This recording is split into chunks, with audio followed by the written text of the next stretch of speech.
Assalamu alaikum. Welcome back to Certificate of Cloud Security Knowledge course of Urdu IT Academy. This is lecture number 2 and we will be discussing about domain 1 जो कि है cloud computing concept and architecture. Objective of lecture 2 will be defining cloud computing, discussing essential characteristic of cloud computing, discussing service and deployment model of cloud. तो सबसे पहले हम देखते हैं cloud computing का definition. यहाँ पे हम क्लाउड कंप्यूटिंग का दो डेफिनेशन रेफर करेंगे, पहला एनआईएसटी का और दूसरा आईएसओ का, क्योंकि मैंने आपको पहले लेक्चर में ही बताया था कि क्लाउड सिक्योरिटी अलायंस ने जो ये फ्रेमवर्क तैयार किया है उसके लिए जो उसने रेफरेंसेस लिए हैं वो लिए हैं एनआईएसटी और आईएसओ से बेसिकली. तो according to NIST, cloud computing is a model for enabling ubiquitous, convenient, on demand network access to a shared pool of configurable computing resources that can be rapidly provisioned and released with minimal management effort or service provider interaction. यहाँ पे कुछ important words हैं जो highlighted हैं: on demand network access, shared pool, rapidly net provisioned. ये सब characteristics हैं cloud के. इसके बारे में हम अगली स्लाइड में डिस्कस करेंगे. पहले हम देख लेते हैं आईएसओ का definition. ISO says paradigm for enabling network access to a scalable and elastic pool of shareable physical or virtual resource with self-provisioning and administration on demand. तो जो पिछले स्लाइड में हमने बात की थी on demand network access, shared pooled, rapidly provision, वो आ जाता है यहाँ पे इसेंशियल कैरेक्टरिस्टिक ऑफ क्लाउड. ये 5 इसेंशियल कैरेक्टरिस्टिक है क्लाउड के, which is according to NIST. अगर ये 5 कैरेक्टरिस्टिक्स किसी क्लाउड कंप्यूटिंग में नहीं है तो वो कुछ भी हो सकता है, क्लाउड नहीं हो सकता है. पहला है रिसोर्स पूलिंग. रिसोर्स पूलिंग का मतलब है a set of resources ready to be used at any time. Resource pooling generally focus होता है कंप्यूट पे, नेटवर्क, स्टोरेजेस और कंटेनर पूल पे. Next characteristic is on demand self service. यहाँ resource on demand self service में यानी कि cloud computing में रिसोर्स प्रोविजन करना या चेंज करना बिल्कुल आसान होता है. कोई टिकट रेज करने की जरूरत नहीं होती है जैसा पहले डेटा सेंटर होस्टिंग सर्विसेज में होता था. खुद जाइए और कर लीजिए. अगर आपको कैपेसिटी चेंज करनी है, आपके सर्वर की स्टोरेज का साइज चेंज करना है, वो सब आप ऑन द गो कर सकते हैं without reaching out to your service provider. यहाँ तक कि आप स्केल अप स्केल डाउन भी कर सकते हैं, और वो भी इवन नो ह्यूमन इंटरवेंशन के. मतलब आपको हायर कैपेसिटी की ज़रूरत है. आपने एक सर्वर प्रोविज़न किया हुआ है और पीक टाइम में जब आपके सर्वर पर लोड काफ़ी ज़्यादा होता है, आप चाहते हैं कि खुद ब खुद दो तीन सर्वर और ऐड हो जाएँ उस पूल में, ताकि आप पूरा नेटवर्क ट्रैफिक कैटर कर सकें. तो आप कुछ मैट्रिसेस सेट कर सकते हैं. जैसे आप सीपीयू यूसेज, कि भाई सीपीयू का यूसेज इतना हो तो ऑटोमेटिकली 2 सर्वर और ऐड कर दो उस पूल में. और अगर सीपीयू का यूसेज कम हो जाए तो फ़ौरन स्केल डाउन कर दो. यानी अगर उसको स्केल अप करना है तो स्केल अप भी कर सकते हैं, और स्केल डाउन करना है तो वो भी कर सकते हैं. That is without human intervention. आप मैट्रिसेस सेट कर दीजिए, ये इन्वायरमेंट खुद ब खुद उसको कर देगा. अगला है रैपिड इलास्टिसिटी. रैपिड इलास्टिसिटी से हम क्या समझते हैं? सॉरी, अगला है broad network access. Third is broad network access. Broad network access cloud computing आपके नेटवर्क को एक्सेस करने के लिए, यानी जो आप क्लाउड में जो आपका नेटवर्क है, जहाँ आपकी मशीन्स हैं, आपके रिसोर्सेज हैं, उनको एक्सेस करने के लिए आपको किसी स्पेशल रिक्वायरमेंट की ज़रूरत नहीं होती। आप ओवर द इंटरनेट नेटवर्क अपने नेटवर्क को एक्सेस कर सकते हैं। आप पूरे इंफ्रास्ट्रक्चर को, पूरे रिसोर्सेज को ब्राउज़र के थ्रू कंसोल से मैनेज कर सकते हैं। इवन मोबाइल ऐप भी अवेलेबल हैं, उनके थ्रू भी आप उसको मैनेज कर सकते हैं। नेक्स्ट नेक्स्ट है रैपिड इलास्टिसिटी। रैपिड इलास्टिसिटी क्या है? ये सबसे पावरफुल फीचर है क्लाउड का। इसके ज़रिए आप रिसोर्स को अपनी ज़रूरत के हिसाब से स्केल अप कर सकते हैं। सॉरी मतलब स्केल कर सकते हैं। जब हम स्केल की बात करते हैं, तो स्केल अप, स्केल डाउन। अगर आप रिसोर्स की कैपेसिटी को बढ़ा रहे हैं, तो स्केल अप हो गया। अगर वो आप रिसोर्स की कैपेसिटी को कम कर रहे हैं, तो स्केल डाउन हो गया। स्केल अप, आपने एक 4 जीबी का रैम यूज़ किया हुआ है और आपको रैम की कैपेसिटी बढ़ानी है, 8 जीबी रैम चाहिए आपको, तो आप ये कर सकते हैं और ये हो जाएगा स्केल अप। अगर आपके रैम की कैपेसिटी 12 है, जीबी है, आपका यूजेज नहीं है, आप इस कम करना चाहते हैं, 8 जीबी पे लाना चाहते हैं, आप उसको ला सकते हैं। ये स्केल डाउन हो जाएगा। अगला कैरेक्टरिस्टिक्स है मेजर्ड सर्विसेज। ये भी एक बहुत ही इंपॉर्टेंट फीचर है। क्लाउड पे एज यू गो के मॉडल पे होता है, मतलब जितना यूज़ करेंगे उतना ही चार्ज होगा। जितने घंटे आपने, जितने मिनट आपने यूज़ किया वो सर्विस, उतनी देर का ही चार्ज लगेगा। ऐसा नहीं है कि मंथली कॉस्ट लग रहा है, आपने मंथली कोई कमिटमेंट कर रखा है। जैसा आप इलेक्ट्रिसिटी के बिल या गैस के बिल में करते हैं ना, आपने जितना इलेक्ट्रिसिटी इस्तेमाल किया महीने में, उतना बिल आपको आ गया। आपने जितना गैस इस्तेमाल किया, द कुकिंग गैस जो हम इस्तेमाल करते हैं, उतना बिल आपको आ गया। क्लाउड सिक्योरिटी अलायंस ने इसको समझाने के लिए एक टर्म का इस्तेमाल किया है, और वो टर्म है यूटिलिटी कंप्यूटिंग। मेजर्ड सर्विसेज को समझाने के लिए एक टर्म का इस्तेमाल किया है, और वो वर्ड है, वो टर्म है यूटिलिटी कंप्यूटिंग। जैसे हम यूटिलिटी सर्विस यूज़ करते हैं ना, इलेक्ट्रिसिटी, गैस, वाटर, ये सब क्या है? यूटिलिटी है। जब हम इसका बिल पे करते हैं तो हम क्या बोलते हैं? We are paying utilities bill. तो क्लाउड सर्विस को भी यूटिलिटी कंप्यूटिंग कहा है, इसलिए कि आप जितना इस्तेमाल करेंगे, आपको उतना ही चार्ज देना पड़ेगा।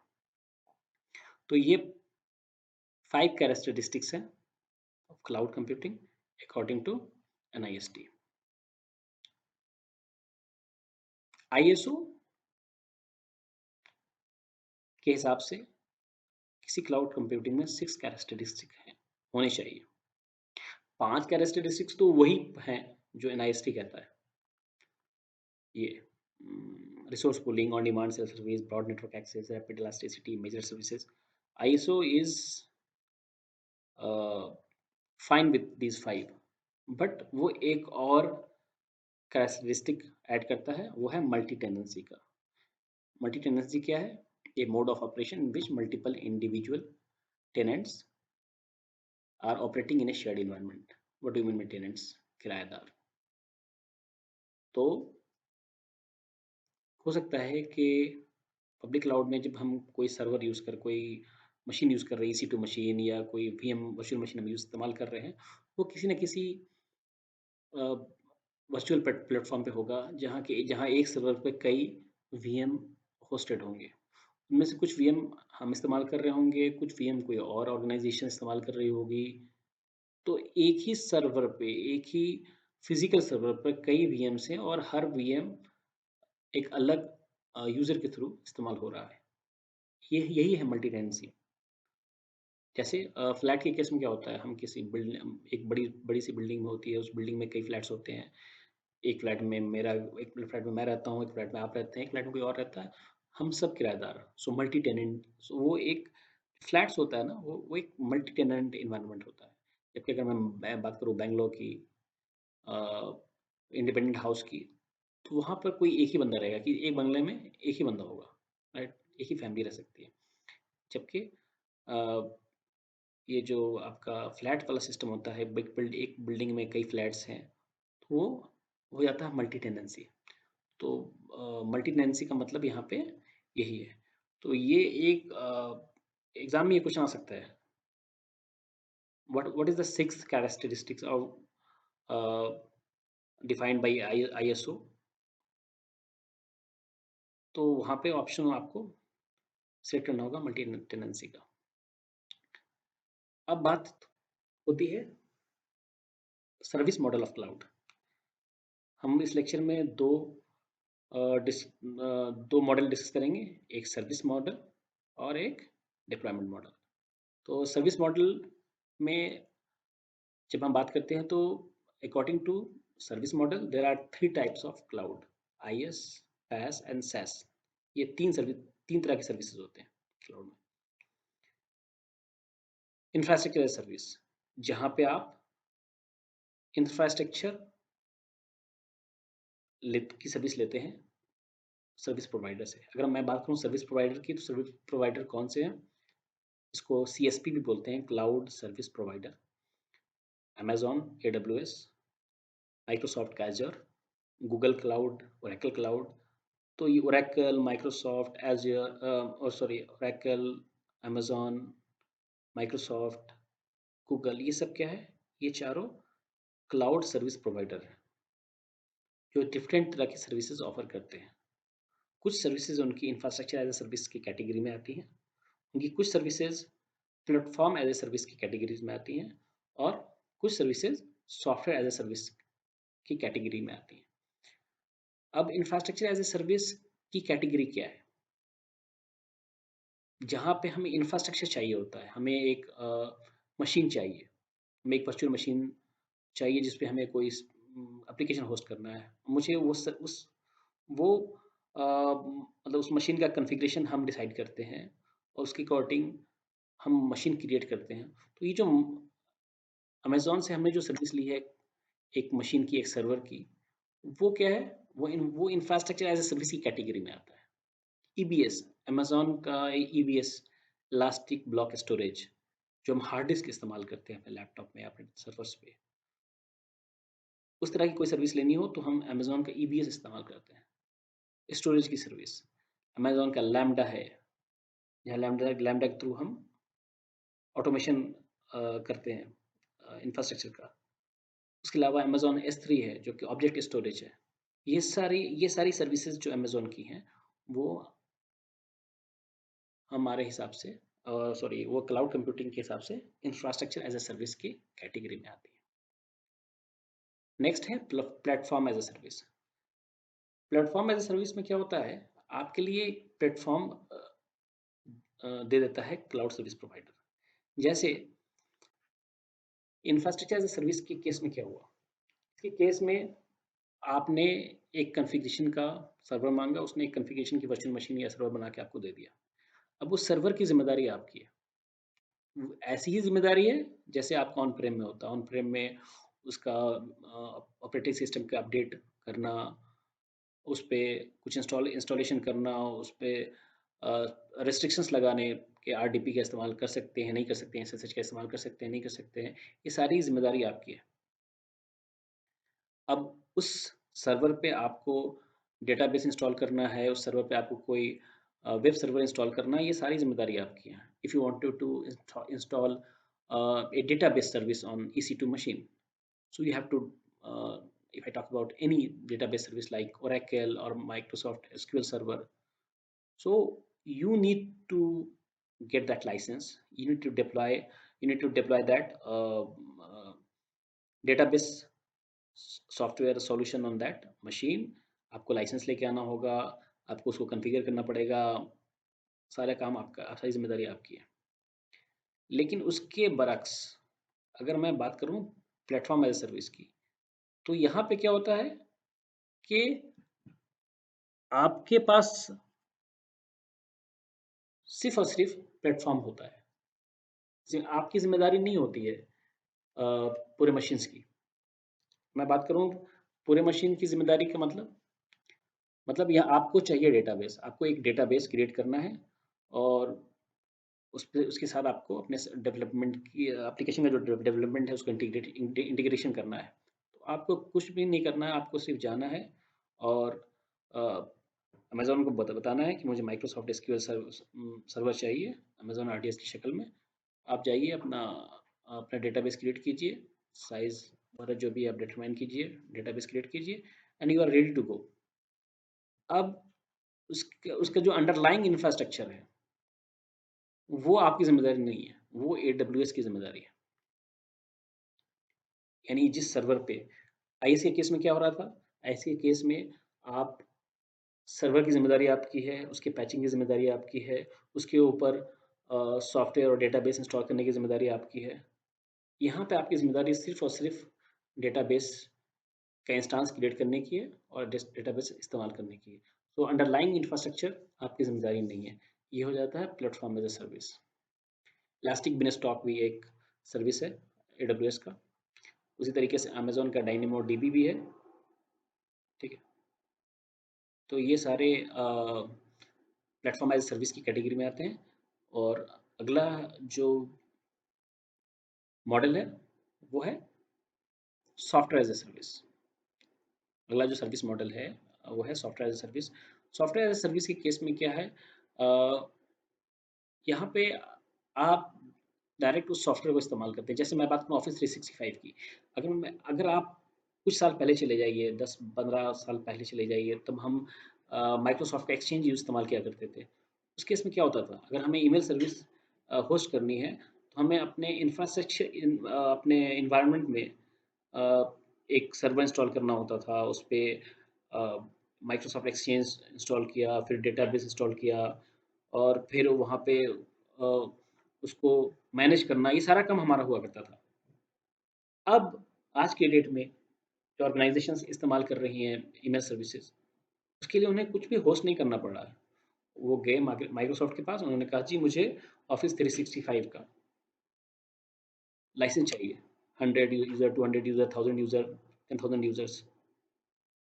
उन्होंने एक कंसोल दे दिया, आप गए उस कंसोल में अपने यूज़र क्रिएट किए, अपने डोमेन पे अपना डोमेन ऐड किया, उस डोमेन पर यूज़र क्रिएट किए and you are good to go with your email services.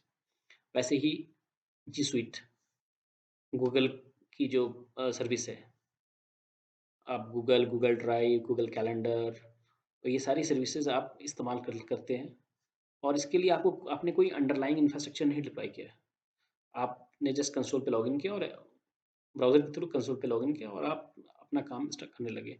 Same as Salesforce, अगर हम बात करेंगे सेल्सफोर्स की, सेल्सफोर्स भी एक एप्लीकेशन है। तो अगर हमें सेल्सफोर्स की सर्विस लेनी है, हमने उसका सब्सक्रिप्शन परचेज़ किया and we are good to go with that service. तो ये है सॉफ्टवेयर एज़ अ सर्विस। मैं आपको दिखाता हूँ इससे पहले अ, ये देखिए, ये है अमेज़न का कंसोल। यहाँ पे आप देखेंगे EC2। अमेज़न में जब आप कोई वीएम क्रिएट करते हैं, जब आप कोई सर्वर क्रिएट करते हैं, जो कि IAS infrastructure as a service की कैटेगरी में आता है, उसको कहते हैं EC2। EC2 का मतलब क्या होता है? Elastic C2 compute cloud, elastic compute cloud. देखिए इलास्टिक वर्ड का इस्तेमाल यहाँ भी हो रहा है, जो हमने क्लाउड कंप्यूटिंग के 5 कैरेक्टरिस्टिक्स की बात की थी ना, रैपिड इलास्टिसिटी। सो वो इलास्टिक वर्ड का इस्तेमाल आपको खूब सुनने को मिलेगा जब आप क्लाउड इन्वायरमेंट में आएंगे तो वो सॉरी एडब्ल्यूएस ने अपना कुछ नोमेनक्लेचर ऐसा ही रखा है। तो यहाँ पे आप किसी सर्विस को सॉरी मशीन्स को आप EC2 के नाम से जानते हैं। आपको अगर आपको EC2 की सर्विस चाहिए, ये कंसोल है। सो यही है ऑन डिमांड सेल्फ सर्विस। आप कंसोल में गए, EC2 पे क्लिक किया आपने और फिर आपको एक नया EC2 क्रिएट करना है। लॉन्च एन इंस्टेंस, आप यहाँ से कोई भी ये सब देखिए, ये AMI है जिसको मशीन इमेज बोलते हैं। आपका ऑपरेटिंग सिस्टम्स की इमेज यहाँ पे है। आप उन इमेज में से कोई भी एक इमेज चूज़ कर सकते हैं। हम चूज़ करते हैं फ्री टायर, यानी कि इसमें चार्जेस नहीं लगेंगे हमें कुछ भी। सपोज़ कीजिए अमेज़न का लाइनक्स मशीन है, ये हमने सिलेक्ट किया। ये देखिए T2 माइक्रो, फ्री टायर, ये फैमिलीज़ है इनके, जो ये फैमिलीज़ हैं आपके जो मशीन्स हैं उनकी। अब इन टी टू माइक्रो में VCP1 है, मेमोरी 1 GB यानी 1 GB का रैम ही है इसमें अवेलेबल। तो ये देख लीजिए 0.5 GB रैम से लेकर आप कहाँ तक जा सकते हैं, 32, 16, आपको जैसा रिक्वायरमेंट है वैसा आप कन्फिग्रेशन चूज़ कर सकते हैं। आप व्हाट नेक्स्ट आपने सेलेक्ट कर लिया कि मुझे ये 1 GB रैम वाले मशीन के साथ जाना है। Next go with configure instance detail. अब यहाँ पे आप VPC क्रिएट करेंगे। VPC वो एक तरीके का आपका वर्चुअल प्राइवेट नेटवर्क जिसको हम बोलते हैं, ठीक है। यानी आपका कोई भी रिसोर्स होगा वो इस VPC के अंदर लॉन्च होगा। वो एक तरीके से आपके लिए नेटवर्क बाउंड्री हो जाती है आपके क्लाउड एनवायरनमेंट की। सबमिट अगर आपको चूज़ करना है, आपने सबमिट चूज़ कर लिया। सब हम डिफ़ॉल्ट लेके चलते हैं फ़िलहाल। और फिर हम इसमें ऐड स्टोरेज, अगर आपको ये बाय डिफ़ॉल्ट रूट का स्टोरेज 8 GB का है। अगर आपको कुछ और स्टोरेज चाहिए डेटा रखने के लिए, आप और भी स्टोरेज ऐड कर सकते हैं। ऐड न्यू वॉल्यूम पे गए, यहाँ पे आपने चूज़ किया किस कैपेसिटी का चाहिए आपको, और फिर आप नेक्स्ट, हमें कुछ भी ऐड नहीं करना है, हम इसी के साथ आगे जाएंगे डिफ़ॉल्ट के साथ। Then go review and launch. अब रिव्यू एंड लॉन्च पे जब आप करेंगे लॉन्च, ये आपसे पूछेगा की पेयर, की पेयर के थ्रू हम एक्सेस करेंगे अपने सर्वर को, यानी SSH करेंगे। तो वहाँ पे हम इस की पेयर के थ्रू लॉगिन करेंगे। की पेयर का नाम कुछ भी रख लेते हैं, UIT कैट, हमने डाउनलोड कर लिया की पेयर। ये टेम फाइल हमें बाद में काम आएगी जब हमें अपना सर्वर एक्सेस करना होगा। अब हम आते हैं लॉन्च इंस्टांस पे। देखिए your instance are now launching. अब आप लॉन्च लॉग देख सकते हैं, सक्सेसफुल है। और अगर आपको आके देखना है, देखिए ये देखिए ये मशीन EC2 डैशबोर्ड पे देखिए, ये मशीन आपकी इंस्टांस 1।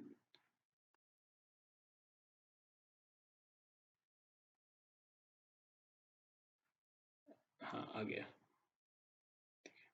ये देखिए थोड़ा टाइम लगता है प्रोविजन होने में। ये अभी इंस्टांस स्टेट क्या है, पेंडिंग दिखा रहा है, यानी अभी नाउ इट इज रनिंग। तो अभी ये रनिंग स्टेट में मतलब ये सर्वर रेडी हो गया। देखिए आपको एक सर्वर चाहिए था 1 GB रैम का, और आपने बिना किसी सर्विस प्रोवाइडर के इंटरेक्शन के आसानी से एक सर्वर क्रिएट कर लिया। इस सर्वर का आप कुछ भी टैग दे सकते हैं, UIT Academy।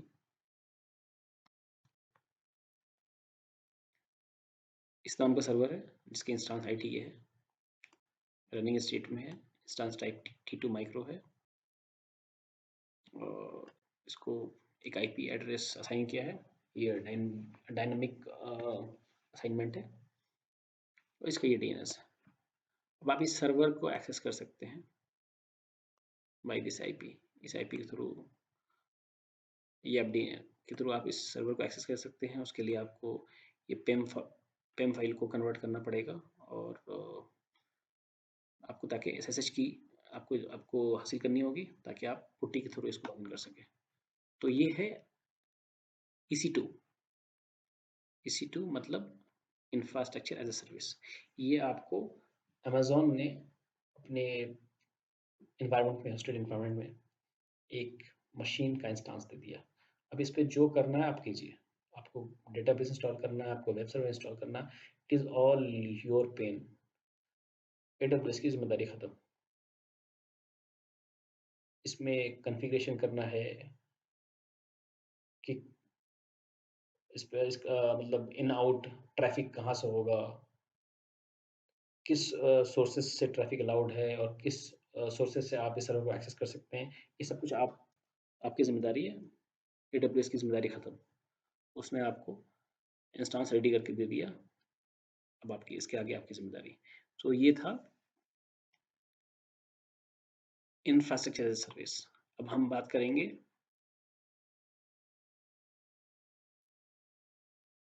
अब हमने क्या पढ़ा था? हमने पढ़ा था Amazon RDS, platform as a service.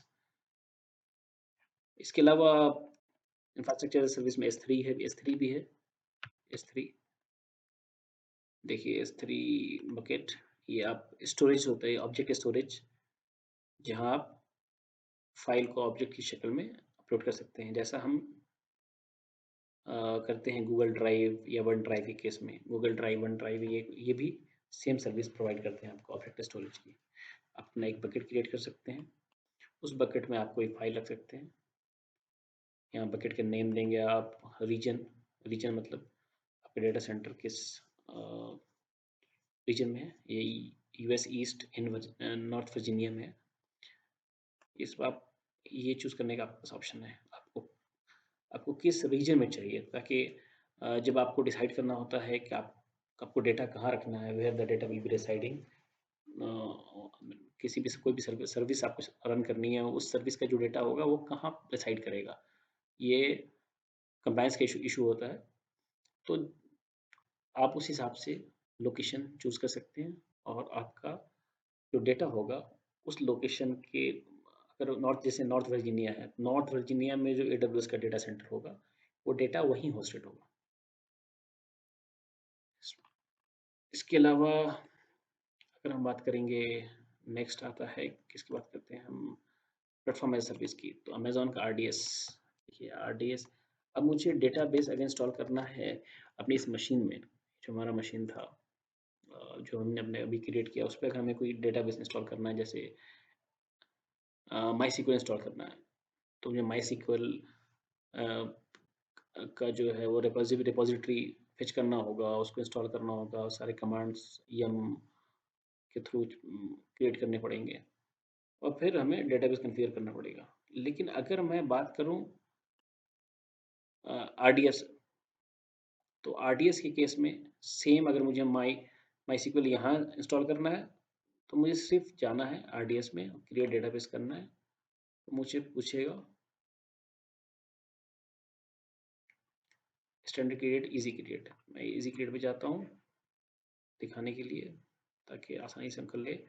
यहाँ पे आप देखिए, आपको इतने ऑप्शंस दे रखे हैं उसने, ओरेकल, माई SQL, हमें माई SQL चाहिए, SQL के इंस्टांस कैसा चाहिए, प्रोडक्शन का चाहिए, डेव टेस्ट का चाहिए, फ्रीटियर का चाहिए, नहीं हमें फ्रीटियर का चाहिए, ठीक है।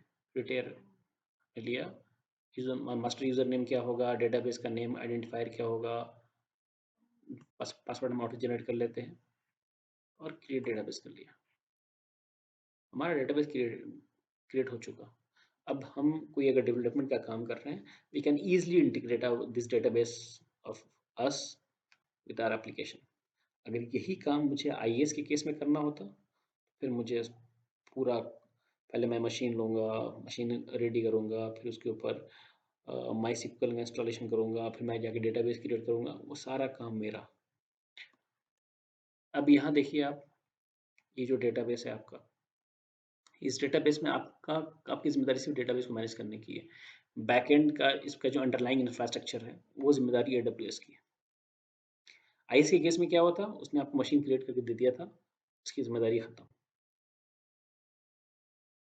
पैच के केस में क्या है, उसकी जिम्मेदारी अंडरलाइंग इंफ्रास्ट्रक्चर की है। अंडरलाइंग इंफ्रास्ट्रक्चर को पैच करना, उसके मेंटेनेंस की जिम्मेदारी, सारी जिम्मेदारी AWS की। आपकी जिम्मेदारी सिर्फ है इस डेटाबेस को इस्तेमाल करना, इसमें जो भी आपको डेटा डालना है, जो भी डाटा पुश करना है, इसमें जो भी परमिशंस लगानी है, वो सारा काम आपका। आप देखिए क्रिएटिंग डेटाबेस दिखा रहे हैं यहाँ। So once it is created, आपको स्टेटस आ जाएगा क्रिएटेड। तो ये है हमारा पैच सर्विस AWS में। इसके अलावा नेक्स्ट है, वो है software as service. Software as service में मैंने आपको बताया ही, कि जी सुइट या सेल्स फोर्स या ऑफिस 365 ये जो हम यूज़ करते हैं वो सब वो सब के सब सॉफ्टवेयर एज ए सर्विस में आते हैं। अगर मुझे अ, लेना है, अगर मैं बात करता हूँ ऑफिस 365, अगर मुझे ऑफिस 365 की सर्विस लेनी है तो मैं ऑफिस ऑफिस 365 पे जाऊँगा। मैं बाई नाउ पे मैंने क्लिक किया, कौन सा चाहिए, फॉर होम फॉर बिजनेस, में जो बिजनेस के लिए चाहिए कौन सा चाहिए, देखिए आप दिखा रहा है ऑप्शंस हैं। 1%, ये देखिए माइक्रोसॉफ्ट 365 बेसिक्स 125 रुपये पर मंथ। उसके क्या क्या फीचर्स होंगे वो सारे फीचर्स यहाँ दिया हुआ है। ये आप बस बाई करेंगे, आपका जो है टेनेंट क्रिएट होगा, आप अपनी ईमेल आईडी डालेंगे, नेक्स्ट आगे बढ़ेंगे, कन्फर्मेशन डिटेल डालेंगे, फिर आपका अकाउंट क्रिएट हो गया ऑफिस 365 में। Next, go with your companies domain, अपने कंपनी का डोमेन ऐड कीजिए और अपनी ईमेल आईडी बना दीजिए। लाइक आगे if your company name is XYZ, so xyz.com domain आप ऐड करेंगे ऑफिस 365 के कंसोल में, और फिर आप अपनी आईडी बना सकते हैं what ever your name @xyz.com। तो ये है सॉफ्टवेयर एज ए सर्विस। ये हो गया सर्विस मॉडल। अगला आता है, next we are going to discuss about deployment model. Deployment model क्या है? According to deployment model, there are 4 types of cloud: private, public, hybrid and community. Private cloud क्या है? The cloud infrastructure is operated solely for a single organization. It may be managed by the organization or by a third party and may be located on premises or off premises. Private cloud किसी company का खुद का cloud होता है जिसमें पूरा infrastructure, underlying infrastructure सब उसका खुद का होता है और वो खुद मैनेज कर रहा होता है, वो किसी के साथ शेयर नहीं कर रहा होता, मल्टी टेनेंसी का एनवायरनमेंट नहीं होता है। उसके बरक्स पब्लिक क्लाउड, अगर मैं बताऊँ पब्लिक क्लाउड की बात करूँ तो आपका AWS, Amazon, ये पब्लिक क्लाउड है। The cloud infrastructure is made available to the general public or a large industry group and is owned by an organization selling cloud service. ये जो organization है, यहाँ जो लिखा रहा है is owned by an organization selling cloud services. तो यहाँ पे organization कौन सी है? वो है Amazon या Microsoft या Oracle या Google. Oracle, Google, Microsoft, AWS, Azure, ये सब क्या है? Public cloud. Next है hybrid cloud. Any combination of two or more private, community or public cloud is called hybrid cloud. लेकिन हाइब्रिड क्लाउड की अगर मैं बात करूं तो बहुत हद तक प्राइवेट सॉरी हाइब्रिड क्लाउड को जो सेंस में लिया जाता है वो लिया जाता है आज की डेट में। अगर हम हाइब्रिड क्लाउड की बात करें तो ये समझा जाता है कि आपका कुछ इंफ्रास्ट्रक्चर आपके ऑन प्रेम सर्वर, आपके ऑन प्रेम डेटा सेंटर में है, आपके ऑफिस में एक डेटा सेंटर है, उसमें कुछ आपकी सर्विसेज हैं, कुछ सर्वर्स आपके हैं, कुछ रिसोर्सेज हैं और कुछ रिसोर्सेज आपने क्लाउड पे ले रखे हैं। और आप क्या करते हैं कि क्लाउड को और अपने ऑन प्रेम को जब कनेक्ट कर देते हैं, different methods are there to connect your on prem cloud with the public cloud. तो ये जो पूरा आपका एनवायरनमेंट हो जाता है क्लाउड, पब्लिक क्लाउड के साथ आपका प्राइवेट डेटा सेंटर जो कनेक्ट होता है वो हाइब्रिड क्लाउड कहलाता है। नेक्स्ट आता है community cloud. The cloud infrastructure is shared by several organisations and support a specific community that has shared concern. एक खास तरह की कम्युनिटी की मैं बात करूं, आप कम्युनिटी कोई हेल्थ कम्युनिटी ले लीजिए या अम, इस तरह का सेम इंटरेस्ट ग्रुप के कोई कम्युनिटी ले लीजिए, जो एक ऐसा क्लाउड मॉडल जिसमें सिर्फ सेम इंटरेस्ट ग्रुप के लोग होंगे और सेम इंटरेस्ट की सर्विसेज को इस्तेमाल कर रहे होंगे, वो होगा कम्युनिटी क्लाउड। जैसे पब्लिक क्लाउड की बात करता हूँ मैं, अमेजोन, AWS या एज्योर, ये कम्युनिटी क्लाउड नहीं है। यहाँ पर डिफरेंट ऑर्गेनाइजेशंस हैं। यहाँ पे फाइनेंशियल सेक्टर, कोई फाइनेंशियल बैंक भी हो सकता है, कोई टेलीकम्युनिकेशन कंपनी भी हो सकती है जो AWS को इस्तेमाल कर रही होगी, तो यहाँ पर सेम इंटरेस्ट ग्रुप नहीं है, इसके बरक्स कम्युनिटी क्लाउड में सेम इंटरेस्ट ग्रुप होता है. So this is all for lecture number 2. Uh, let's meet. See you in the next lecture called lecture 3. Thank you.